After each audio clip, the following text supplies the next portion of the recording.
Chicken pakora বানানোর জন্য চিকেনগুলোকে ছোট করে কেটে নিয়েছি। এরপর একে একে দিয়ে দেবো পেঁয়াজ কুচি, লঙ্কা কুচি, আদা কুচি, রসুন কুচি আর ধনেপাতা কুচি। হাফ লেবুর রস দিয়ে দেবো, সাথে 1 চামচ সাদা তেল, 1 চামচ সয়া সস, 1 চামচ টমেটো সস। আর গুঁড়ো মশলার মধ্যে দেব হলুদ গুঁড়ো, লঙ্কা গুঁড়ো,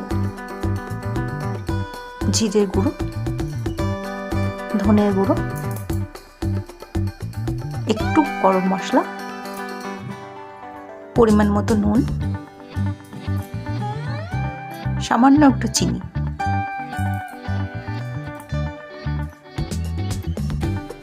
একটু চাট মশলা আর একটু গোলমরিচের গুঁড়ো। 2 চামচ মতো টক দই দিয়ে খুব ভালোভাবে মাখিয়ে নেব।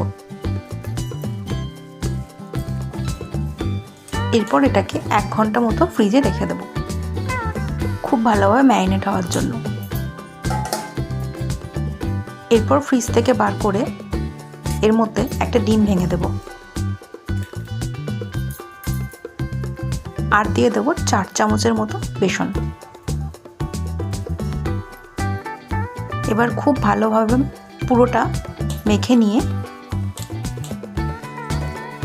রেডি করে নেব। এরপর সাদা তেলটা খুব ভালোভাবে গরম হয়ে গেলে একে একে পকোড়াগুলো দিয়ে দেব। আমি যেভাবে বানাই সেটাই তোমাদের দেখাচ্ছি।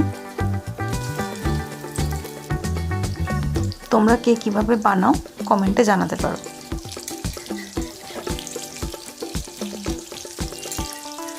খুব ভালোভাবে লাল লাল করে ভেজে নেব।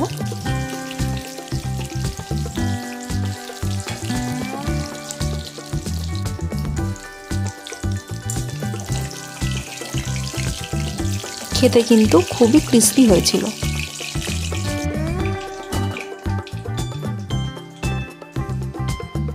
এরপরে একে একে বাকি পকোড়াগুলো ভেজে নেব।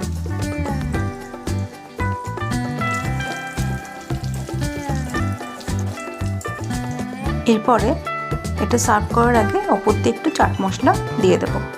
কেমন লাগলো অবশ্যই কিন্তু জানিও।